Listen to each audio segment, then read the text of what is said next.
Magandang araw mga ka-part-time. Yan. Welcome ulit sa ating channel. For today's video mga ka-part-time ay isi-share ko sa inyo yung aking mga ginagamit na incubator dito sa ating backyard farm. Yan. So yung una nga mga ka-part-time ay ito. Yung ating nabili sa ating online. Yan, so ang capacity nito mga ka-part-time ay nasa 100 plus na itlog. Depende sa size ng ating itlog mga ka-part-time. Kung yung normal size ng itlog mga ka-part-time ay naglalaman ito ng nasa 120. Yan mga ka-part-time. So disclaimer lang mga ka-part-time ay hindi po ito sponsored. Yan, so i-share ko sa inyo mga part-time. So ito yung ating humidity mga part-time. Yan. At ito naman yung kanyang temperature. Yan mga part-time. So fully automatic na ito mga part-time. Yan, so binili ko ito mga part-time para gawing hatcher natin mga part-time. Yan, so yung ating setter mga part-time ay DIY lang yun mga part-time to. Yan. Pakita ko sa inyo mga part-time. Yan, nilagay ko lang dito sa baba mga part-time.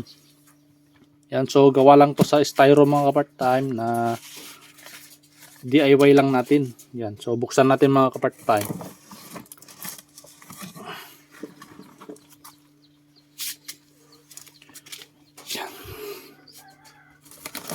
Sariling gawa natin to mga ka-part-time. Yan, so may laman siya ngayon. Itlog yan ng RIR. So ito mga ka-part-time, may itlog ng gansa. Yan. Haluin, ganito lang maghalo dito mga ka-part-time. So kayang maglaman to ng 100 plus din mga ka-part-time na itlog.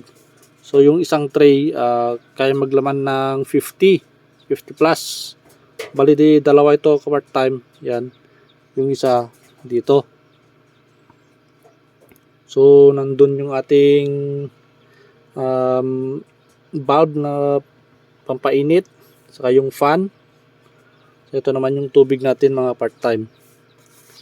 Yan. So simple lang yung setup niyan mga part-time. Takpan na natin.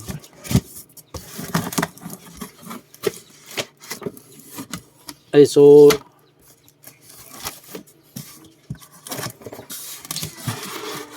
dito pala yung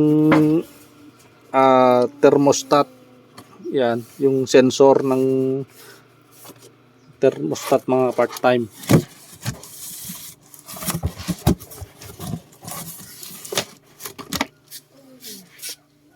So ito yung ating gamit na thermostat. Yan, nabili lang din natin online yan mga part-time.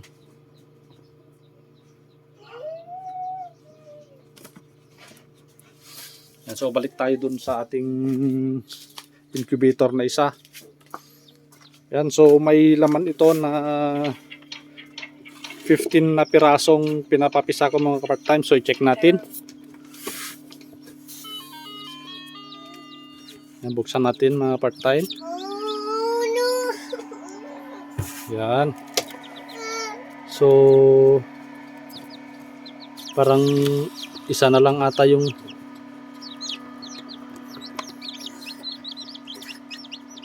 yan, isa na lang yung hindi napipisa mga part-time. 2, 4, 6, 8, 10, 12, 14, 15. Yan, so mga pure native to mga part-time. Yan, so yung hatching rate naman niya maganda mga part-time. Basta maganda lang yung condition nila sa setter. Yan mga part-time. So hanggang dito na lang muna mga part-time. So kung nagustuhan nyo tong ating video, ay so sa susunod na mga videos natin ay gagawa ulit tayo ng incubator. Yan. Ituturo ko sa inyo kung paano gumawa mga part-time. Yan. So, abang-abang lang kayo mga part-time. Kung hindi pa kayo nakapag-subscribe, ay subscribe nyo na itong ating channel para ma-update kayo sa ating mga susunod pang video. Thank you.